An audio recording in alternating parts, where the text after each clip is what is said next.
ADN-ja. Neve thamë që gjenet nuk ishin gjë tjetër veç se fragmente të ADN-s të cilat kodonin për një tipar të caktuar. Dhe janë pikërisht gjenet mbarten në këto fragmente të ADN-s. Por çfarë është ADN-ja?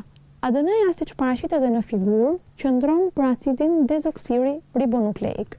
Është një acid nukleik i cili përbëhet nga 2 vargje. Gjatë ndarjes qelizore në bërtham, le themi që i gjithë ADN-ja dhe proteina së bashku kompaktësohen, bëhen të dukshme dhe njihen tashmë si kromozome. Dhe pikërisht ADN-ja që shohim në figurë përmban segmente apo fragmente të cilat përmbajnë gjenet. ADN-ja apo acidi dezoksiribonukleik është një acid nukleik i cili është ndërtuar nga njësia bazë ndërtuese e saj që është nukleotidi. Një nukleotid është ndërtuar nga 3 pjesë.